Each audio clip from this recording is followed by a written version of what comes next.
Good evening, everyone. Madam Chair, we are live. Thank you.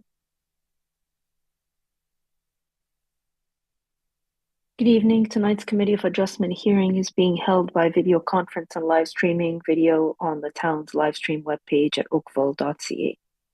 This is a hearing to consider applications for minor variance and consents held under the authority of the Planning Act. Please keep in mind the intent of this process is to review the application that is before the committee, listen to the evidence, and then make a decision. This process is not intended to be used to resolve any comments, concerns, or disputes that may exist between town, individuals, or organizations. If a request for a deferral is made and the committee grants such a request, the applicant or authorized agent must contact the Secretary-Treasurer to schedule a new hearing date. In order to conduct an effective and efficient electronic hearing, we have adopted the following process. If you are watching the live stream of this hearing on oakville.ca and you wish to speak to a matter on the agenda, you can call 905-815-6095. Again, the number is 905-815-6095. The phone number will also be posted on the screen below the live stream page at oakville.ca. Staff will be standing by to take your call. When you call in, staff will ask for your name, item number that you wish to address, and your telephone number. Further instructions will be provided for you to call to join the video conference, and when the chair of the committee polls for interested parties, please press *6 to unmute yourself. The applicant or agent will be then given an opportunity to briefly explain to the committee the basis of the application and answer any questions that may arise. A maximum of 5 minutes will be provided for that presentation. You will state your full name and address for the record, and any submissions beyond the 5 minutes will be at the discretion of the committee. All delegations must also state their full name and address for the record, and a maximum of 5 minutes will be made for each presentation. All remarks and questions are to be directed to the chair, and any submissions beyond the 5 minutes will be at the discretion of the committee.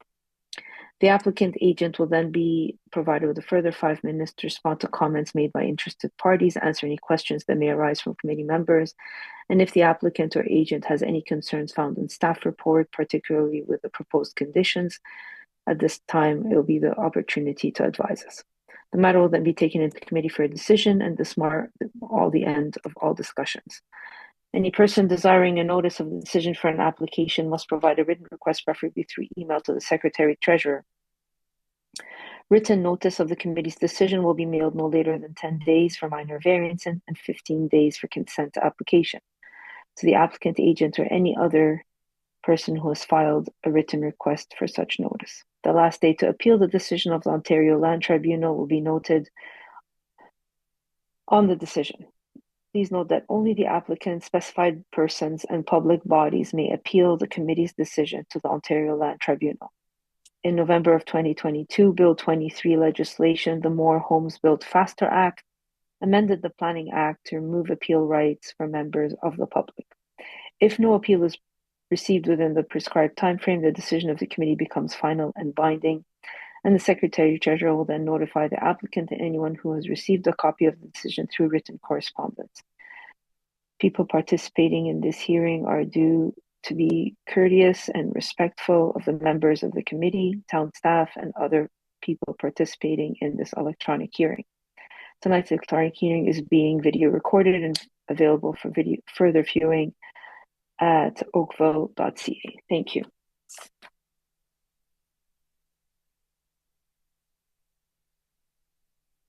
There are no regrets this evening. Do I have any declarations of peculiar interests? None. Thank you. Madam Secretary Treasurer, are there any requests for deferrals or withdrawals of applications? If you're in the audience and you wish to defer an application, please raise your hand and the Secretary Treasurer will invite you in to speak. No, Madam Chair, I don't see any hands up at this time. Very well. We have no consent applications, and the first item on our agenda is application 121 of 2025 at 2061 Lakeshore Road East. Again, that's application 121 of 2025 at 2061 Lakeshore Road East. I have Lauren Boyer here as the architect and agent.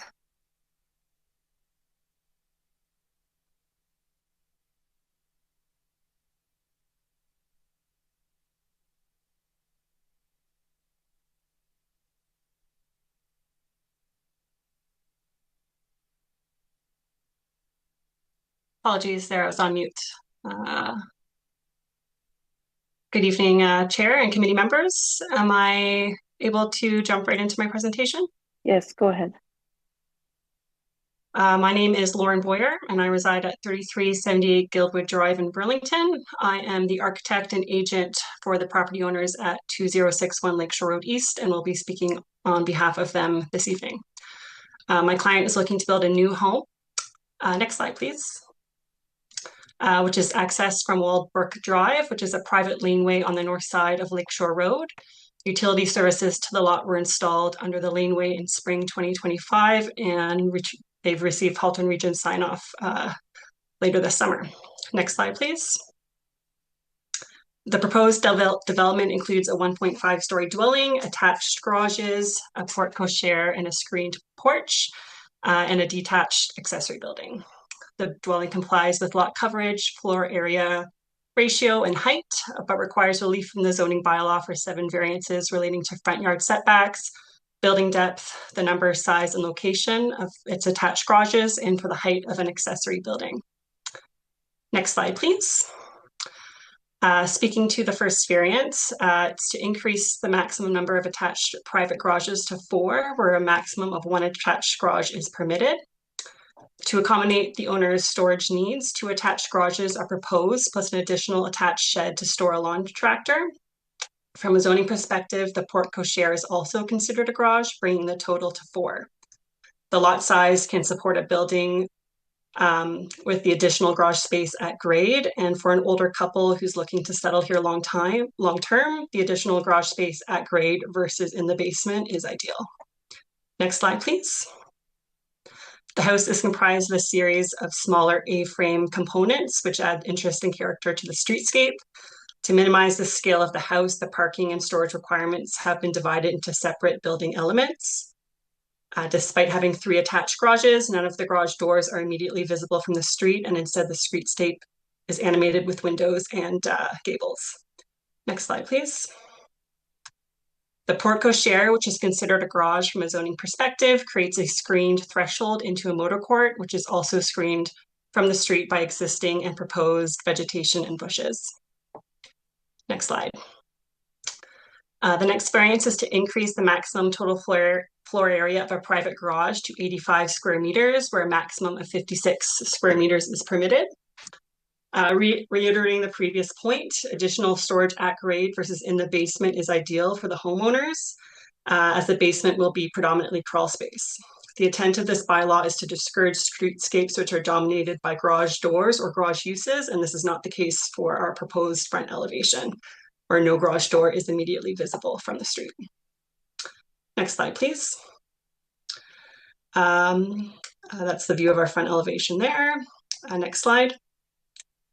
The next variance is to increase the maximum projection of an attached garage to 15 meters, where the maximum projection permitted from the face of the longest portion of the main wall is 1.5 meters. The intent of this bylaw is to deter house designs where their streetscapes put emphasis or feel dominated by garage uses. And again, just to reiterate, this is not the case for our proposal, where the garage wing and porte cochere extend into the front yard to screen and mask any indication of garage use along the front facade.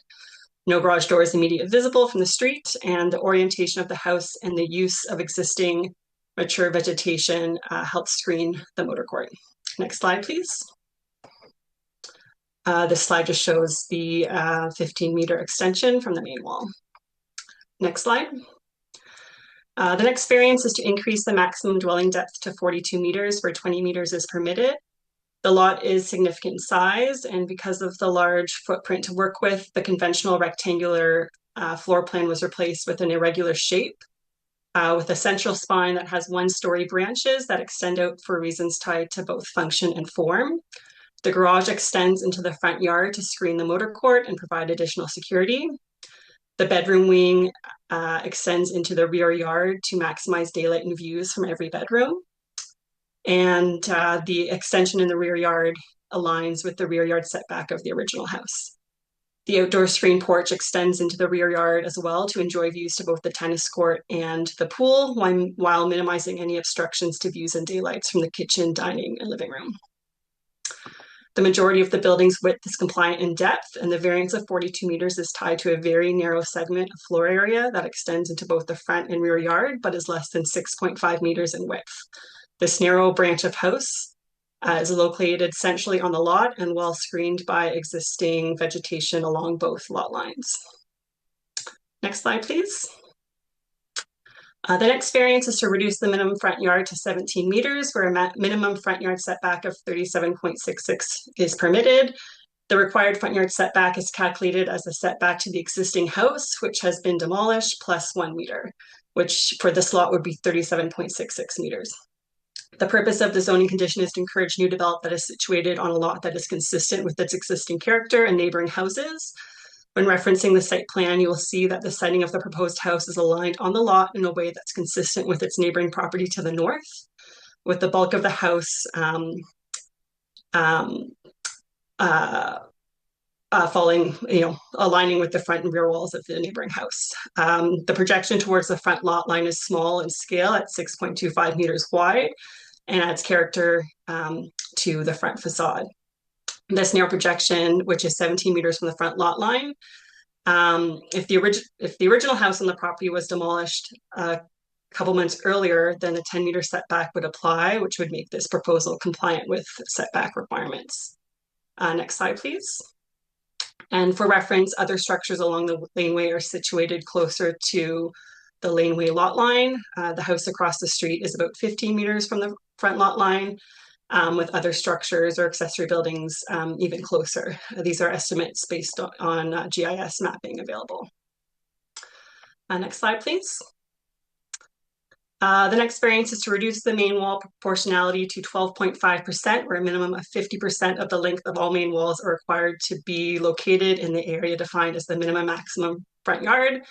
If the front yard setback of 17 meters were to be granted for the porte cochere and garage bay, then 17 meters would be considered the front yard setback, and the maximum front yard setback would be 22.5 meters. In this scenario, only the lawn tractor shed walls would fall within this zone, which would be 12.5% of the main walls. The bylaw requires that 50% of these front-facing walls fall within this zone. The intent of this requirement is to promote consistency in building location on a site and distance from the street. When you compare our proposal to the neighboring house to the north, the majority of the front walls and rear walls are consistent in their distance from both the front and rear lot lines. Next slide, please. And the final variance is to increase the maximum height for an accessory building or structure to 6 meters, where a maximum of 4 meters is permitted. Next slide. Excuse me. The height of an accessory structure is measured to the ridge of a hipped roof, so the impact of the additional height is minimized by the shape of the roof line. The accessory building is located centrally on the lot, and will not contribute to any shadows on neighboring lots, given that it is over 20 meters away from the nearest lot line. Next slide. It's just another view of the accessory building. Next slide, please. To conclude, we've communicated with neighbors regarding the variances requested and have received 2 letters of support, one from the neighbor immediately to the north at 2059 Lakeshore Road East, and another at 110 Blythe Crescent, which is adjacent to the rear lot line of the subject property. Next slide, please. To conclude, we've communicated with neighbors regarding the variances requested and have received to conclude this presentation, there are additional slides which include floor plans, elevation, survey, and tree protection plans, should we need to reference them for further discussion. Thank you.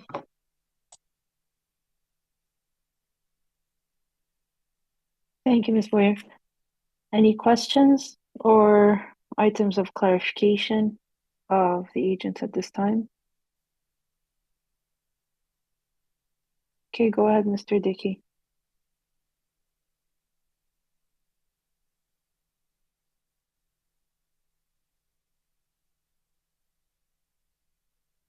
Sorry. Just one thing, just to explain something to me. You mentioned that had you demolished the building 2 months earlier, your front yard setback would have been something different. Why is that? Or I'm not questioning it. I'm just trying to understand something for future. So the date that the current bylaw was enacted, I think was for instance, April. I don't know the year, but we went through this with the zoning examiner. And we had to go and confirm the date that that house had, it actually went down with a fire. So it actually was burnt down before the date the new bylaw was enacted. But because by the time the permit to demolish had been closed, it was after the date the new bylaw had been approved. So the setback, instead of the 10-meter setback, it would be the distance to the existing building plus 1 meter. Okay, thank you. Any other questions? Okay, I see none. Has anyone called with interest for this application, our Secretary Treasurer? No, Madam Chair, there have been no calls and I don't see any hands up. Okay, very well. Who would like to move a motion? Go ahead, Ms. Price. Taking into consideration the submissions of the agent, staff, and the pre-consultation report and letters of support, I believe the variances to be minor in nature and in our keeping with the general intent of the official plan and zoning bylaw and desirable for the appropriate development of the land. The application appears to meet the 4 tests. In conclusion, I recommend the application be approved, subject to the following conditions: that the dwelling be constructed in general accordance with the submitted site plan dated July 25th, 2025, and the submitted elevation plans dated July 15th, 2025, and that the approval expires 2 years from the date of the decision if a building permit has not been issued for the proposed construction. Thank you, Ms. Price. Is there a discussion on this recommendation? Okay, I see none. All those in support? Okay, the application has been approved, none opposed. Thank you very much. Thanks. Have a good night. Okay. Application 127 at 1075 North Service Road West. Again, that's application 127 of 2025 at 1075 North Service Road West. I have Jeff Kenny here as the agent. Good evening, members of the committee, Madam Chair, members of public. I prepared a short presentation here and will run my own clock, keep this within 5 minutes. Again, my name is Jeff Kenny. I'm a planner and partner with Strategy for Development Consultants. Address for the record is 2620 Bristol Circle, unit number 100 in Oakville. This application for minor variance is on behalf of family doctor Alkesh Patel and his clinic Ringside MD. Next slide, please. So this application for minor variance requests relief of table 10.2, row 31, column E, outside storage not permitted in an E1 zone. The specific wording of our variance is to permit the outside storage of a liquid oxygen tank and related equipment accessory to a medical office, which is to be located within units 18 and 19. Next slide, please.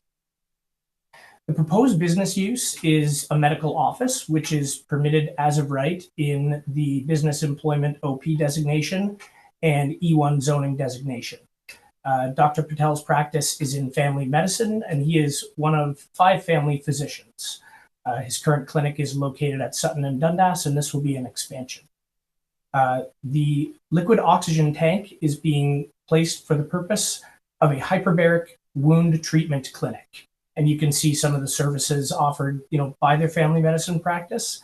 I won't dwell on these. Next slide, please. A little bit about hyperbaric chamber treatment therapy. It's essentially where a person breathes 100% oxygen in a specialized chamber, which is located within the fully enclosed building at a higher pressure than normal air. And the purpose is to speed healing of internal and external health issues. The proposed tank is compliant with all Canadian Standards Association standards, national fire prevention codes, as well as local fire and medical gas codes. Oxygen is delivered to the chamber inside the clinic through hard pipe medical gas lines and never stored or handled in a portable form. Next slide, please. So this slide relates to our sort of discussion with the town prior to submitting. We had a disagreement with respect to the tank being outdoor storage. I'm not going to dwell on this because ultimately, whether we differ in opinion, the town has deemed that they require a variance to permit the placement of the tank. So next slide, please. So this is the proposed site plan, and we've highlighted the proposed location of the liquid oxygen tank. There's a detail in the lower right. It will dwell with its associated equipment within a fenced-in compound on a concrete pad protected by bollards. Now, if one evaluates the installation as outdoor storage, the pertinent regulations that would apply would be that it's within an interior side or rear yard, subject to a 3.5 meter lot line setback, not permitted abutting residential, institutional, or commercial zone boundaries. And in an E2 zone, this is critical to why we believe this is minor in nature and how we've structured our proposal. Maximum height is to be equal to the height of the tallest building on site. So if this were in an E2 zone, the placement of the tank and associated equipment would comply with all regulations. Next slide, please. So the site provides 225 parking spaces, whereas 216 are required. The 3,000 liter tank was selected rather than the 6,000. And again, this is really important because the 6,000 liter tank would be taller than the principal building. So you can see that we've selected and encouraged our client to go with a lower height tank, approximately 4.5 meters. You can see it as it relates to the principal building. Next slide. So these are the 4 tests that you all know. I have 1 minute left, so I'll skip this for time. Next slide. So the subject site is designated business employment to provide for a wide range of uses. This is in the official plan, of course. Business employment areas are intended to be predominantly within enclosed buildings, providing for light office and light service and industrial operations with minimal impacts to surrounding areas. The proposed business use, the medical office, is permitted as of right. The OP says that outdoor storage may be permitted on a limited basis, but subject to the bylaw and being adequately screened. The general policies of the OP also call for the establishment of uses that serve the social, physical welfare of the community. And that's for that reason we believe the intent and purpose of the OP are maintained. Next slide, please. From a zoning perspective, we've covered the fact that the tank would comply with all outdoor storage regulations if it were in an E2 zone. We're in an E1 where it's not permitted, so we require relief. The tank is screened from the public realm by the principal building on site, as well as from residences to the north. You can see I took a trip down Indian Trail to photograph the building from the trail. You can see that photo on the right.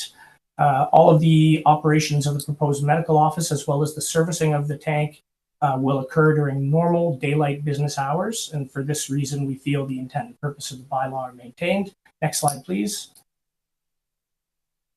So in conclusion, we feel the placement of the proposed tank and associated equipment have been demonstrated as upholding the intent and purpose of the official plan and zoning bylaw. And so the equipment can be deemed as appropriate in nature. It has also been demonstrated that the height is appropriate, adequately screened from both public and private realms, and will operate and be serviced during normal daytime business hours. And for that reason, we feel it can be considered minor in nature. Thank you very much for your attention. Thank you, Mr. Kenny. Any questions of the applicant or agent at this time? Go ahead, Mr. Hardcastle. Thank you, Madam Chair. I note that in the staff report, staff speak to noise and the minimal nature of the noise. You know, in sort of assessing and looking at the potential impacts of this, I'd like to understand and wonder whether you're in a position to assist in understanding the regulatory environment around safety for having such a large volume of a combustible flammable material on site. Sure. So is through you, Madam Chair, to Member Hardcastle, is the question with respect to noise or is it with respect to safety? Sorry, I was using that as a step in terms of, well, staff spoke to the noise. I don't see anything that assists me in understanding the regulatory environment and measures that would be undertaken in order to ensure safety, given that sensitive land uses are located within approximately 70 meters of the storage. Yeah, absolutely. I can speak to that through you, Madam Chair, to Member Hardcastle. So firstly, the tank is located within a fenced-in compound that's protected by concrete encased bollards. It is serviced by a tanker truck. And so having that protection is key with respect to nothing interfering with the tank. Now, in the unlikely event that during a fill, the tank is hit or liquid oxygen begins to be released from the tank into the outdoor environment. We did consult with the manufacturer and supplier, who are called Messer, and we understand that there is a series of valves that will be triggered automatically via a silent alarm. So these valves and alarm come with the unit, and this would automatically shut down both the filling of the tank as well as the distribution of gas, liquid oxygen gas, to the inside of the building. So any interruption or compromising of the tank during whether it be routine chamber treatment or during the filling would cause a ceasing of operations of the tank. There, it is fitted with an automated kill switch.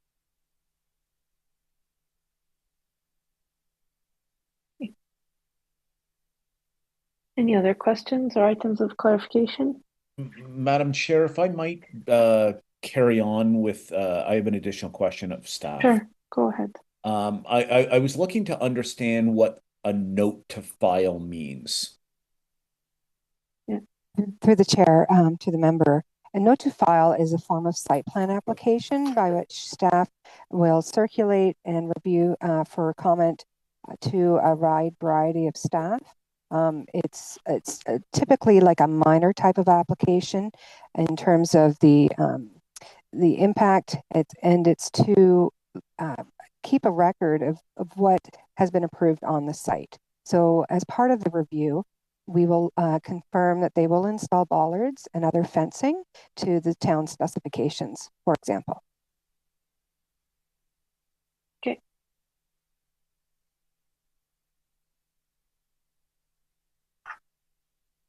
Any further questions or items of clarification? Has anyone called with interest for this application, Madam Secretary Treasurer? No, Madam Chair, there have been no calls and no one has their hand up. Okay, very well. Who would like to move a motion? Go ahead, Mr. Hardcastle. Thank you, Madam Chair. Having undertaken my site visit, having reviewed the materials, including the written staff report, the presentation by Mr. Kenny, and the responses by both staff and Mr. Kenny, I am satisfied that the requested variance conforms to the four tests of the Act, and that town staff will be undertaking appropriate measures to ensure the note to staff, et cetera, to file, as well as regulatory requirements would be put in place to ensure that that the variance would not result in any negative impacts.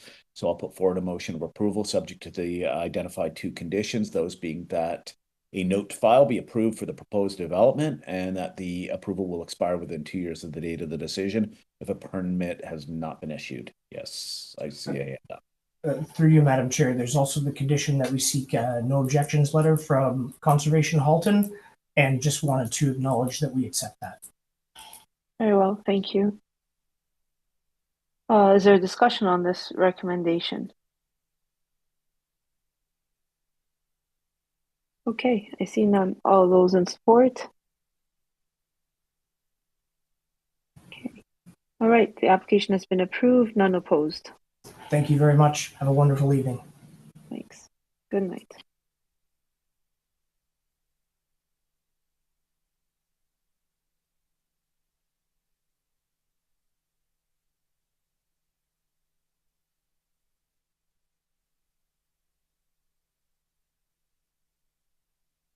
Okay.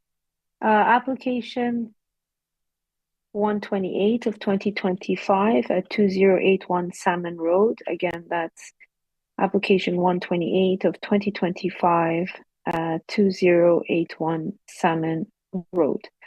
I have a request to attend from Marcelino Perez and Julianne Trenko, and they recognize a letter of objection from Arvinder Sharma. Go ahead, Mr. Dome. Hi, good evening. Joe Dome, 133 Torresdale Avenue, agent for the owner. The owner would like to construct a new two-story dwelling with two variances requested. We have gone through the pre-consultation process with staff and have made the necessary revisions based on their recommendations. And as per the staff report, they have no concerns with the application. And I'd begin by highlighting that for variance number one, the proposed garage area of 56 square meters, the additional portion of the garage area was designed to not be visible from the streetscape and is set back 5.02 meters from the west side lot line. The garage will appear as a two-car garage from the street, and the garage actually at its closest point is located 1.63 meter setback from the west side lot line, which is more than the bylaw minimum of 1.2 meters. Variance number two refers to the proposed lot coverage of 28.8%, and the dwelling has been sensitively designed with massing mitigation in mind and complies with the zoning bylaw for RFA, all setbacks and height. There's significant breakup of massing with articulation on all sides, and the use of different materials to ease transition between dwellings and impact the streetscape. The west side is stepped back considerably over the garage, and the east side complies with the required minimum side yard of 2.4 meters. It's at 2.5 meters for only the first 6.71 meters of that side main wall. And beyond that, the east side wall is set back an additional 1 meter on the main floor and 1.38 meters to the second floor. So the setback goes up to 3.5 meters to the main floor to the side lot line and 3.86 meters to the second story. I'll note that the neighboring two-story dwelling on the east side at 2075 Salmon Road is located 7.72 meters from the shared lot line. So between that and the setbacks to the proposed dwelling, there is a significant amount of space between the dwellings, further easing the transition. We have read the neighbor letter on file, and we do feel that the aforementioned features helped adequately mitigate impact. Drainage will also be addressed to the city's satisfaction at the building permit and site alt stage. It's my understanding the owner has spoken to some neighbors, and the takeaway was positive and friendly. We are aware of the letter on file and perhaps other comments. But overall, we feel the application is reasonable and minor in nature, and I'd be happy to answer any questions you may have.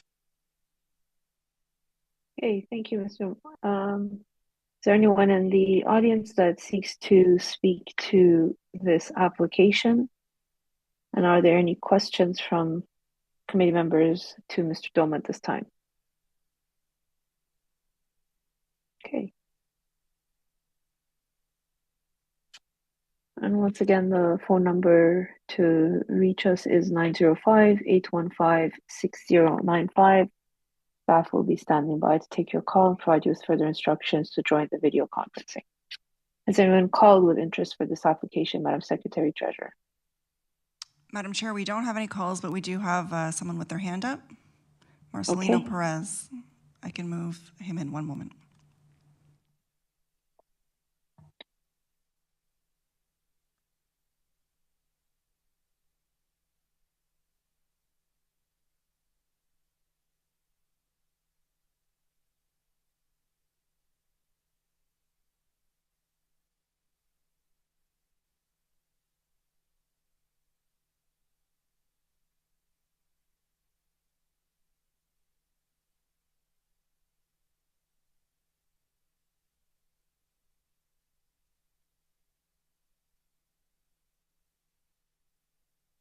Hello, good evening. Go ahead, Madam Mr. Chair. Perez. Can you Good hear me? evening. Yes, go ahead. Yeah, my main concern, or our main concern here is with the new construction is how the applicant and he is going to make sure that all his contractors are going to respect the noise, dust, and yeah, all the issues that are around a construction site, especially the driveways that we know for sure that they are going to be invading. Any other concerns, or that's your main concern? And there is a boundary tree on the front yard that we are concerned that how is it going to be protected so that it is not being damaged. Very well. Okay. We'll get you the answers to these questions. Mr. Dome? Yes. So as for the construction noise, everything will be done to ensure that the noise is at a reasonable level, and that would apply to any construction, even an as of right one as well. And as for the tree, the the proposal will be to the city's satisfaction as far as the trees and drainage and everything along those lines. Okay. Mr. Perez, I also urge you to look at the bylaws for the town for respecting quiet hours. And those are bylaws that the construction have to maintain and respect. Yeah, exactly. Because what we know from experience around the neighborhood is that contractors are working even on Sundays. Well, if they do, Primarily- you can absolutely report it, and one of the officers will come by and make sure that that doesn't happen. Okay, perfect. Very good. Any other questions or interested parties that would like to speak to the committee members?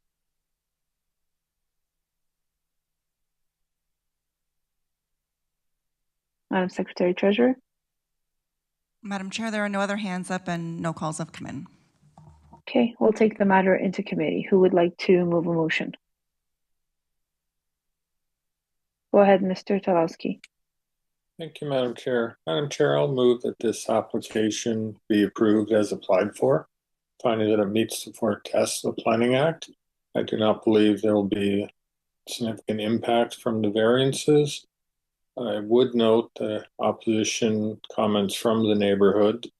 The caller was referencing concerns which I believe are largely, if not fully, covered by other bylaws of the town of Oakville, including the noise bylaw and the tree bylaw, which will in itself require tree protection around that boundary tree.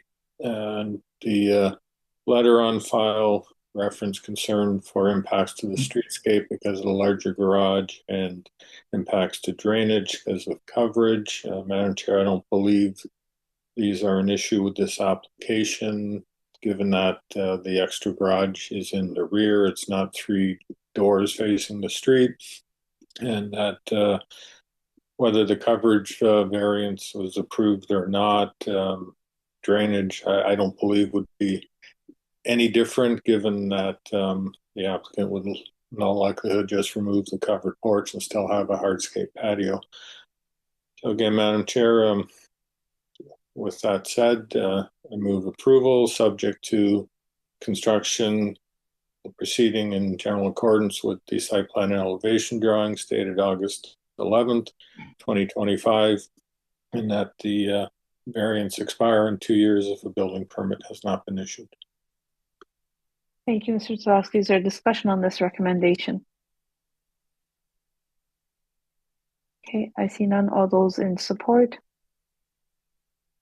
Okay, the application has been approved, none opposed. Thank you.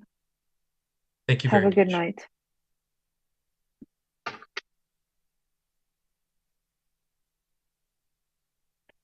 Application 129 of 2025 at 1247 Cumnock Crescent.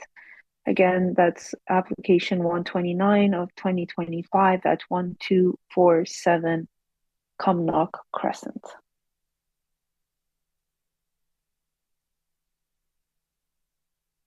I have Mr. Jason Huther here as the agent. Good evening, Madam Chair, committee members.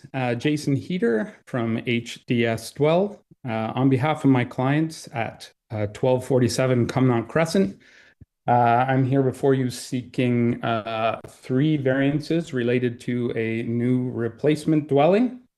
If I could have slide number 3, please. Just a little bit of context. All 3 of these variances really relate to the odd and awkward nature of the footprint of this lot. You'll see that it is a full arcing frontage that wraps around Cumnock Crescent as it heads towards the intersection. The way the frontage and flankage are determined is by an extension of the street lines from Cumnock Crescent coming from both sides.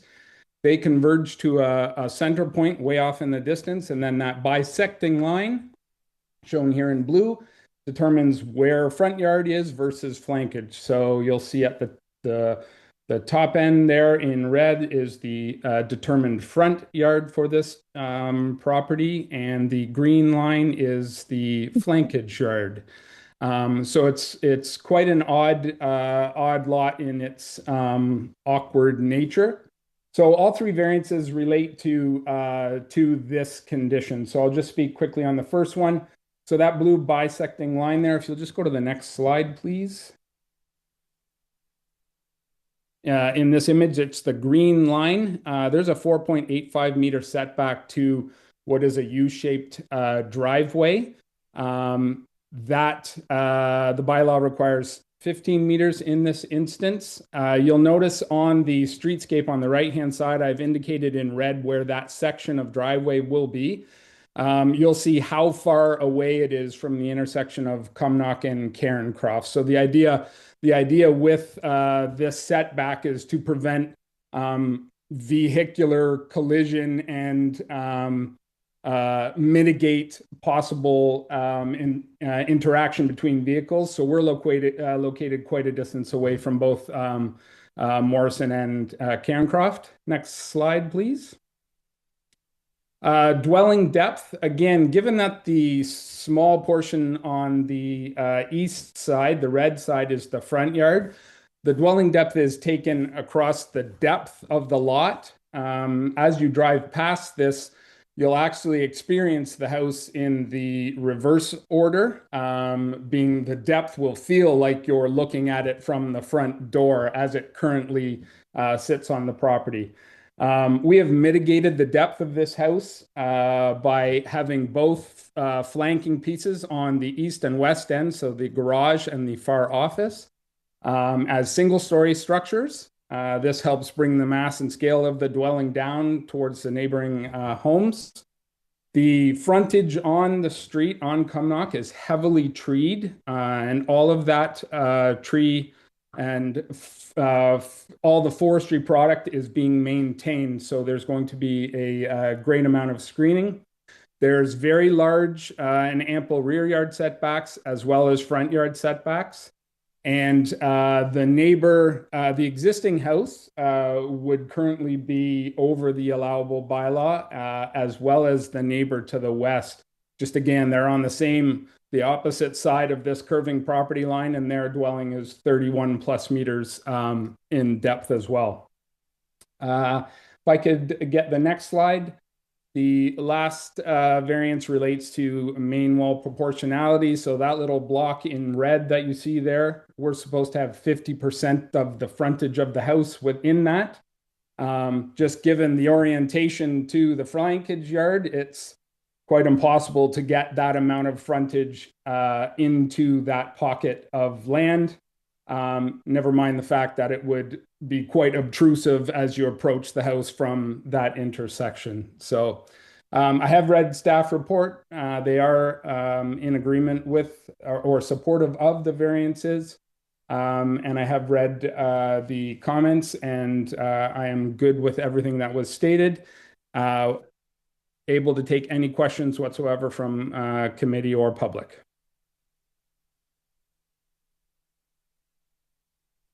Right. Any questions for Mr. Heater at this time? Okay, I see none. Has anyone called with interest for this application, Madam Secretary Treasurer? No, Madam Chair, there have been no calls and no one has their hand up.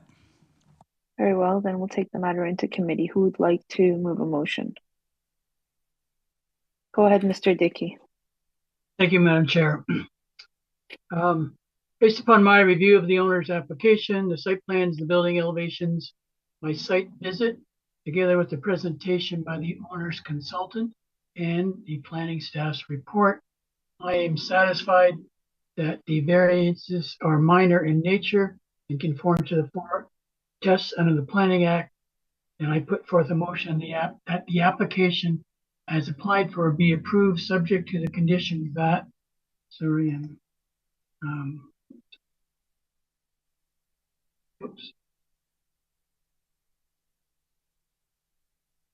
that the proposed dwelling be constructed in general accordance with the submitted site plan and elevation plans dated July 31st, 2025, and that the approval expires 2 years from the date of the decision if a building permit has not been issued for the proposed construction.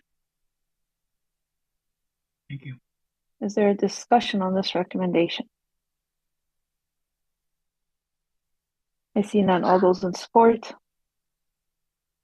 Okay, the application has been approved. None opposed. Thank you, Madam Chair. Committee members, have a good evening. Have a good evening. Okay. Application 130 of 2025 at 1089 Pearson Drive. Again, that's application 130 of 2025 at 1089 Pearson Drive. Good evening, Madam Chair, members of the committee. My name is Joris Kieran. I'm the agent for the owner. Good evening, Mr. Kieran. Go ahead. Thank you. I'll do a brief presentation to outline the details of this application. It's just fairly straightforward single variance application for increased floor area. And as you can see, this is a corner lot, so a little bit of extra attention was paid to the orientation of the dwelling as well as the flankage facing facade. Next slide, please. So this is the front of the dwelling, facing not Pearson, but the other one. Yeah, Leland Avenue is the other street. So this is facing Leland.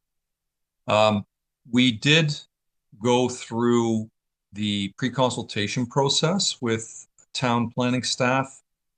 And as a result of that discussion, we had several adjustments that were made to the plan to address their comments and concerns. One of those was a lowering of the front door portico, which you can see on this page. So that was higher before. And there's also a fairly substantial reduction in overall floor area because the initial request was quite a bit higher. So just to let the members know about that process, and also that the ultimately staff now are supportive of the application, as is detailed in the report. Next slide, please. So this is the side facing Pearson. I call that the flankage side, and this is where the depth of the house is a little bit more visible. To help mitigate the massing, you can see we've introduced quite a bit of articulation, and the second floor is stepped back as well. So that helped to further satisfy staff in for this application. Next slide, please.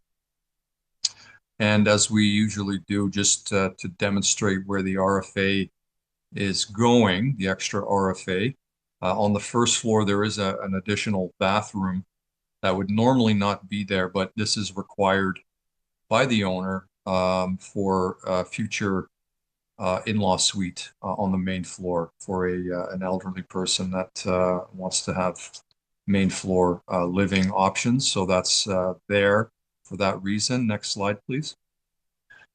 And then on the second floor, we basically have a little bit more square footage in three of the bedrooms, and then also the addition of a laundry room, and that makes up the floor area increase that we're asking for.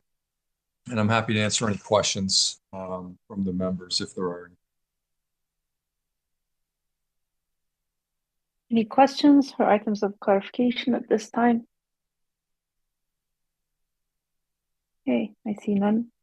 Is anyone called with interest for this application, Madam Secretary Treasurer? No, Madam Chair, there have been no calls and no one has their hand up. Okay, thank you. Let's see who would like to move a motion. Go ahead, Ms. Price. Taking into consideration my site visit, the submissions of the agent and staff, I believe the variances to be minor in nature and are in keeping with the general intent of the official plan and zoning bylaw and are desirable for the appropriate development of the land.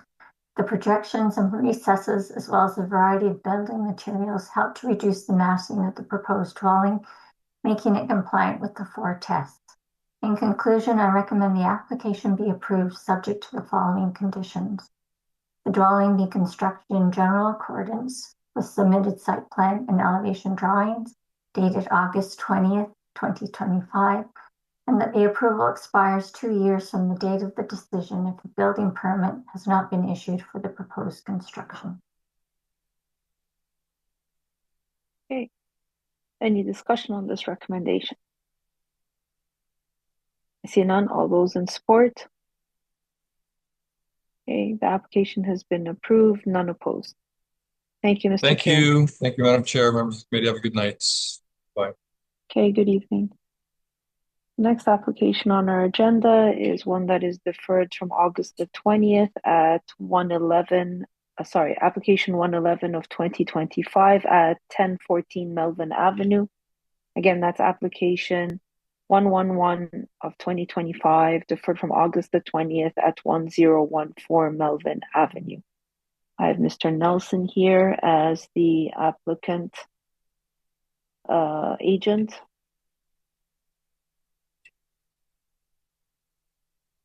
Good evening, Madam Chair, members of the committee. Yes, David Nelson, agent for the applicant. Applicant agent for the property owner, 1014 Melvin Avenue. We are here this evening as a result of a deferral on the application that was heard on the 20th of August. The issue at that point was with respect to the potential balcony over the porch on the building. We're here to speak to an increase in lot coverage from 25% to 25.42%. This increase in coverage results from an error in construction and the placement of the footing. Madam Secretary, could I have A302, please? That would be the basement floor plan.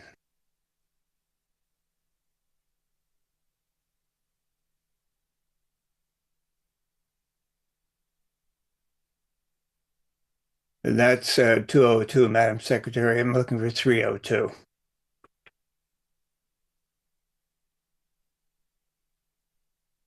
Beautiful. Thank you very much. And you can see from this that the footing for the bearing wall was poured in the wrong location during construction, so that increased the floor area in the basement, and that just translates right up through onto the ground floor. And if we could have a look at A30, no, have a look at A201, which I think is the rear elevation of the building.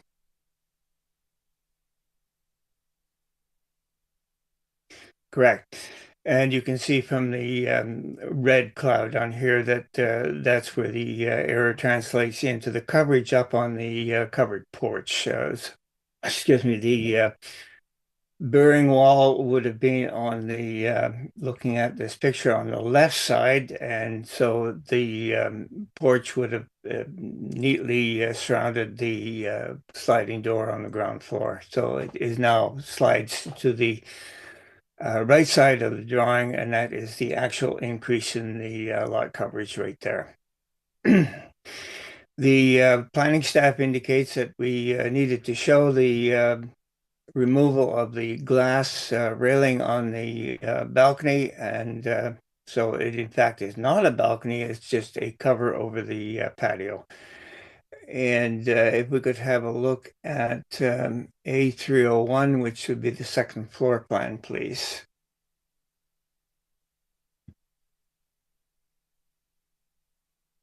And that is the drawing that shows a Juliet balcony in that area rather than a true balcony. And there is a glazing railing that covers the doorway, so there is no access to that flat roof.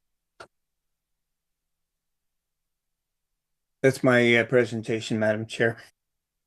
Thank you, Mr. Nelson. Any questions of Mr. Nelson at this time? Items of clarification?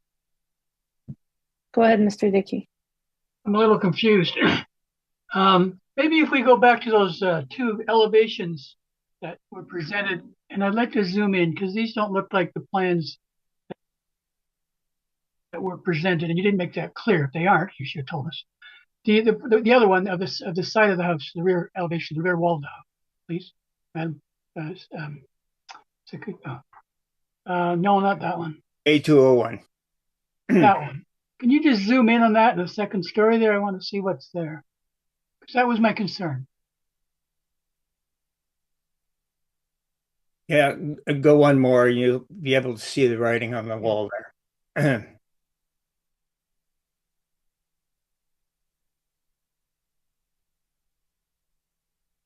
Okay, so these elevations are different than the elevations that you submitted before us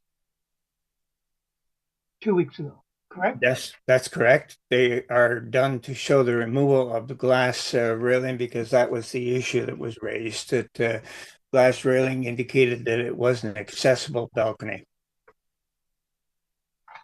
Can I have the date? So down back in the corner, there should be a date for this revised. September 15th, Madam Chair. Thank you.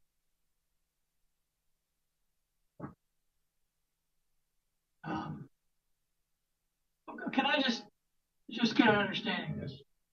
So you got a bill, you received a building permit, whatever, a few months ago or 6 months ago, it doesn't matter. Yes. Ago, and you started building, and you laid the foundation, and there was an error there, and that caused this whole problem because the lot coverage is bigger than that. So obviously, and my concern was calling this, I'm going to hide it. My concern was calling this a balcony. So obviously this is not called a balcony originally, and in the original building plans, it was as you showed in the plans of a month ago or whenever it was. And do I have that understanding correctly?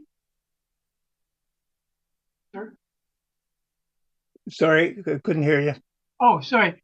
So in the original building plans, I'm not being critical of this. I'm just trying to understand what went wrong. In the original building plans, you would have had a little railing around this, above this porch and everything. And the building departments said yes to that, or didn't question it in the same manner as I did. Right. We did show a glazed railing around that flat roof, and I had a drawing that was submitted with the building permit, but was not available to us at that committee meeting. It was a second floor plan that had much the same wording as seen in A301, the current second floor plan, that indicated that it was not a balcony, that access was not permitted, and that there was in fact a railing across the front of the sliding door. But as I said, that drawing was not available to us. I hadn't asked for it. I didn't anticipate that I would ever need it. And so we asked for a deferral in order to come back with something that we could show you. Planning staff had indicated in their report that they would like to see the glazed railing removed, so that's what we've done. Okay. The explanation which you're providing now is much more detailed and understandable than as I recall the explanation when I challenged you a month ago. So I'm thankful for that. I'll make a comment, but just a comment.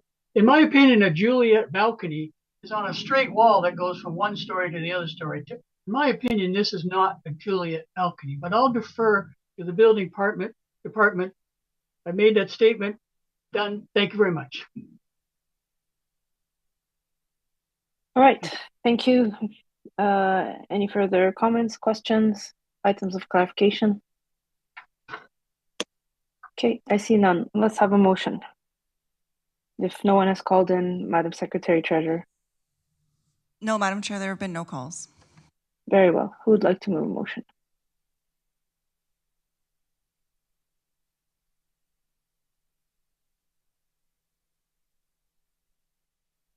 Go ahead, Mr. Hardcastle.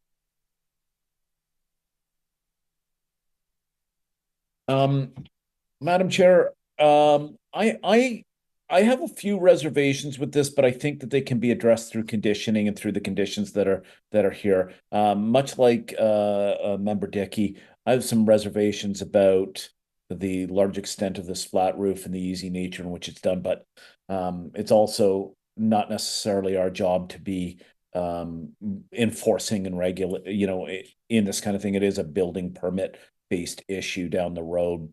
But I do feel that the conditions with the clarity that are provided under condition 1 for the director's approval of revised elevations can alleviate at least my concerns. So with respect to the non-permitted balcony, and the fact that the variance being requested here is for coverage only and not for that permission. So I think with notation and revisions, I will be satisfied. And the actual variance that we're here to consider, I believe, is a technical matter resulting from construction activity, mistakes during construction activity, and so I feel that the requested variances conform to the 4 tests of the Act. I will put forward a motion of approval. That motion of approval will be subject to 2 conditions as stated by staff, those being that the dwelling be constructed in general accordance with the submitted site plan dated July 7th, 2025. And elevation drawings subject to the removal of the guardrail along the perimeter of the roof over the rear covered porch to the satisfaction of the Director of Planning and Development, and that the approval will expire within 2 years of the date of the decision if a permit has not been issued. Thank you. Thank you, Mr. Hardcastle. Is there discussion on this recommendation? Seeing none, all those in support? Okay, the application has been approved, none opposed. Thank you, Madam Chair and members of the committee. Have a good evening. You too. Confirmation for meeting on September the 3rd. Thank you, Mr. Hardcastle. And motion to adjourn. Thank you, Mr. Hardcastle. And we are adjourned at 8:03 p.m. Secretary Treasurer, you'll let us know when we are offline.